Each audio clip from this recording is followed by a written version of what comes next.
Toby and Henrietta are enjoying their new job on the island of Sodor, but they do look old-fashioned and need new paint.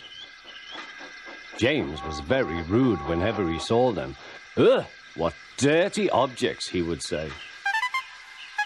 At last, Toby lost patience. "James," he asked, "why are you red?" "I am a splendid engine," answered James. "Ready for anything. You never see my paint dirty." "Oh," said Toby innocently, "that's why you once needed bootlaces, to be ready, I suppose." James went redder than ever and snorted off. It was such an insult to be reminded of the time a bootlace had been used to mend a hole in his coaches.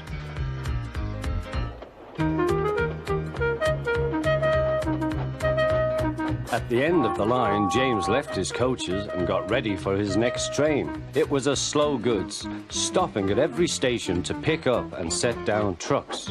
James hated slow goods trains. Dirty trucks from dirty sidings.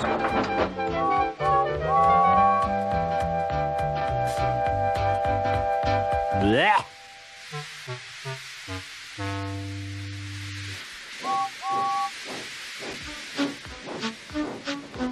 Starting with only a few, he picked up more and more trucks at each station till he had a long train.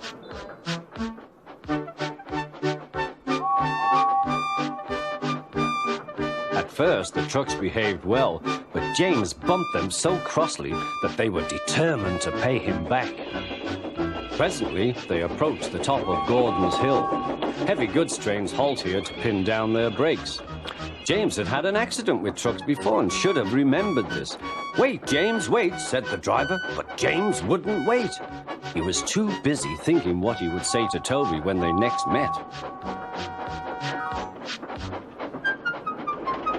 The truck's chance had come. "Hurrah, hurrah," they laughed, and banging their buffers, they pushed him down the hill. On, yelled the trucks. "I've got to stop! I've got to stop!" groaned James.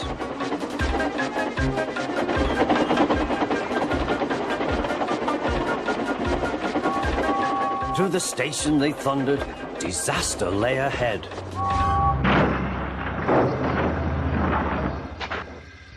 Something sticky splashed all over James. He had run into 2 tar wagons and was black from smoke box to cab. He was more dirty than hurt, but the tar wagons and some trucks were all to pieces.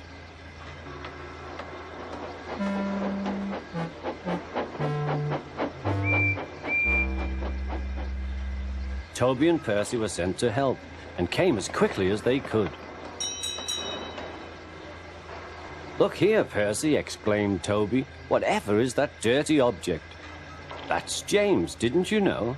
"It's James's shape," said Toby. "But James is a splendid red engine, and you never see his paint dirty." James pretended he hadn't heard.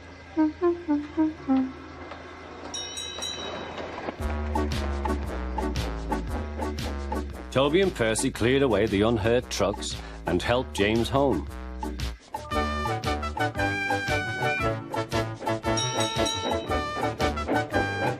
The fat controller met them. "Well done, Percy and Toby." He turned to James. "Fancy letting your trucks run away. I am surprised. You're not fit to be seen. You must be cleaned at once. Toby shall have a new coat of paint." "Please, sir, can Henrietta have one too?" said Toby. "Certainly, Toby." "Oh, thank you, sir. She will be pleased." All James could do was watch Toby as he ran off happily with the news.